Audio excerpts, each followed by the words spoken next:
Hey guys, I'm Ed from Mission Impossible, and with me I have Jeff from Into the Vertical Blank. Say hi, Jeff. I muted on your side, I think. Can't hear I you. muted because I was eating trail mix. Welcome to the show. This is our first ever retro access memories. Want to do something a little different with the show a little bit, and just have guests on. We can go through, old retro games. Basically we're picking different platforms, starting out with Atari ST just because it just doesn't get enough love. Jeff, you're with Into the Vertical Blank, which is a podcast and YouTube channel. Why don't you tell the viewers a little bit about your show? 2017, we started up a podcast, mostly my twin brother and I, talking about our memories of playing on the Atari systems, and then each one of us would write like a story, and we would do the story. And then Steve started making really elaborate ones. I got an STE and a bunch of other hardware and started making videos. And just this year, we started making like long form history videos and things like that. So, and then we take the audio, put it on the podcast, back and forth. So we went past 1,000 subscribers today. You did? Today? Off of Steve's Links video. Awesome. Congratulations, guys. That's a great. It's hard to get subscribers milestone with Atari content, I'm telling you. Well, you're telling me. You know. No, I mean, there's dozens of us out there. So, it's a thing. Let's play some games. So the first one I was thinking about taking a look at, the game that I have just started to play, I actually added to my version of Lunchbox for the first time. It's called Terry's Big Adventure. Okay. And what I like about it, it's sort of a little Mario style, like a Mario Brothers style game. Okay. But it's done really well, not just technically, but it's easy to get into. The physics work right. This is kind of cool. To be honest, the platformers, this kind of deal, aren't usually my style, but this is pretty cool. Platformer fan either, but I like that they tried to make one on the ST and did a good job. Yeah, the scrolling without going overboard. Smooth. There's no parallax scrolling. No, it just is a game. My game is one of my favorites. I went through and I found the games that I actually owned back in the day that I really, really liked. This is one of my favorites on the ST. We just did an hour-long video on Mentor, and then this game is basically the basis of the video. Yeah. So it's a good video. It's a good game. Oh, it's just an amazing game. This works famously. It is amazing. And if you haven't played Lamatron with two sticks, you're missing out. Come on, buddy. Come on over here. I actually played Robotron this way, but on the emulated Atari 7800 with two. So did they do that as well on the 20s on there? So now the question is, did they do that on the ST version? 5200. I'm just kidding. 5200. Okay, so let's try Scramble Spears, not 16 megahertz first. Okay.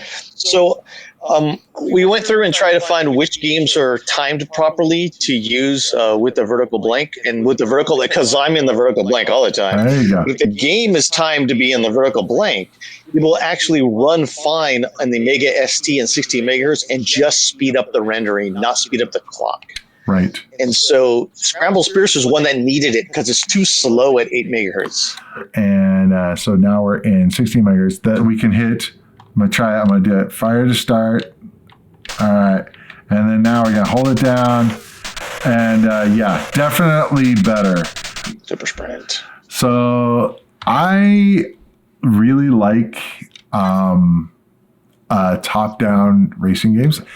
I think maybe because it reminds me a lot of slot car racing, which I don't know if you guys ever got into that. No, we did. And we had an AFX slot car set that broke, a couple days after we got it. Of course.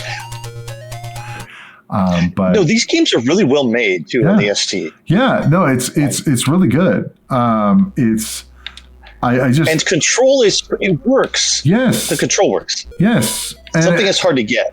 Yep, because especially since obviously this is an arcade port, but it's got the controls. They were able to map the analog to digital decently. Obviously if you have analog you could do better, but it's definitely good. Supercars 2 or Supercars. Yeah. Supercars. Okay. I mean, there's two of them. So right. The second one's a little better. To me, they're both the same. I like them both. It's just a top-down scrolling racer, I guess. Yeah. But what's interesting is this is still a small track. It's not a massive track, which is right. It's the same scale track as the one you just played, kind of, except for it's just zoomed out. That's so weird that they're shooting. What the? How are they shooting? Oh yeah, you can shoot. It's a racing game, not a. What's interesting is, so I'm sure you're aware of the. Well, I don't know if you are, the history of DMA design. And DMA design presents Blood Money. Exactly. So what's interesting is, of course, that is the origins of Rockstar. And okay. Yeah. What would be interesting is if they ever tried to make like Grand Theft Auto. This what reminded me of is the first Grand Theft Auto. Yeah. Is being able to drive around and stuff. I think he came out on the Amiga. Okay. Grand Theft Auto, really? Yeah, because DMA was really an Amiga house. Right. But I know. And of course, they moved to the Amiga after the ST. Yeah. Got killed by the Amiga 500. I thought it was only DOS. I thought it was. Yeah, Grand Theft Auto. Yeah, the original one. It was on DOS, but it was also on PlayStation 1 and stuff. So yes, yeah. DOS, Windows, PlayStation 1, Game Boy Color. But I was thinking of those Game Boy Color, the competing team systems, so Amiga and DOS at the time. Why would they have put on Game Boy Color? That's weird. Because Nintendo paid them. I enjoy that. That's cool. Oh yeah. This game sounds awesome. It's one of the ones where I'm wondering how they did the sounds. And then no one else in the ST at the time did good sound. I know it must be. I don't know. Isn't the sound sampled? No, it's not. It's chiptune, but it just sounds good. Peter Johnson did a great job. Let me see what else he did. So it was with Imagine. It's not no other ST games sounded good, but so many of them sounded like crap. Right, but this definitely. They did a great job with this game. Peter Johnson did. Yeah, it kept it true to the original. Yeah, I love these type of games. Steve was always really good at these Arkanoid style games. Like Breakout was the first game that fascinated him to no end. Right. Mine was Asteroids. Yeah, I just always loved driving games. Prepare to qualify. Never very good at them. There's another game on my list called Leaving Teramis. Did you with my Thalion? Did you? I did. That's an interesting box art. That guy, that looks disturbing a little bit. All right, Leaving Teramis. So the great thing about this game is you're not flying. I think you're running and shooting, going up. And it's a really fun, like, frantic game. I like this one because they probably said, okay, we're not going to make it horizontally scroll. So let's just make you go vertical. Like, let's not even try it. Right. So they designed the game around their own limitations of their game engine. Vertical is a lot easier, as you know. It actually has music and sound effects at the same time. Concept. So someone learned how to use 2 channels. Yes. Plus the channel for the 2-channel music, I mean. Oh, I never went outside before. What are we doing here? And you got to get outside more. Yeah, apparently. I have a game called Renegade. It's also, but it's not the side scroller. Sure. It's actually called Outcast or Renegade. Depends on when they put on there which version. It's by Mastertronic. Right. It's an early 3D shooter. Okay. There it is, right there. Yeah. Okay. So look, Outcast and Renegade. 2 names. Right, so you're basically, it's like a early 1987 game where you're flying and shooting, and it's faster than Star Glider. That one is faster than Star Glider. Gotta love that. So Brian Highway to Hales. I wonder if is he related to Stephen Hales, who was maybe. It'd be interesting because Stephen Hales. I don't know if you know, if you recognize that name. He worked on the supercharger. Oh, really? And worked at Epic. Well, I know he worked at Synapse too. And Synapse, he made Fort Apocalypse, which is Fort an Apocalypse. amazing Yes. That's game. Steve Hales. Yeah, right? Steve Hales. Yeah. And he also made, I think, Slime was also his. Oh, yeah. It's always interesting when I see names. Those guys worked on that supercharger for the Atari 2600, and they moved over and worked at Epix too, and maybe has something to do with the Amiga and the Atari Lynx, because all those guys worked together on that stuff. I know, yeah, the Lynx obviously was Epix. Base Under Attack. I don't know anything of what I'm doing here, so. Oh, you're just looking. Just look at the radar. Very simple. You're looking at the little. You're trying to get the little dots in the middle so you can shoot at them. That's it. Okay, so just the radar. Just use the radar. Yeah, radar. Look for dots and then shoot stuff. Well, I just think it runs really fast and it's fun. Yeah, I had never played this before. The animation's a little choppy on them dying and stuff, but. Oh, yeah, it is a little choppy. But this is Sculptured Software, which is Hales. He's an American. Okay, so now hold on. And he did Ninja Mission 2 and 221B Baker Street for Datasoft. It's got to be a brother of. What about Stephen Hales.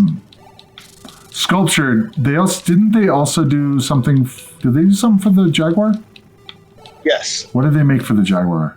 Simulation Complete Carbon Unit. I always love that Carbon Unit. Cosmic. I'm a cosmic cream puff. Okay. Never shot fire. That's a bad hit to miss ratio.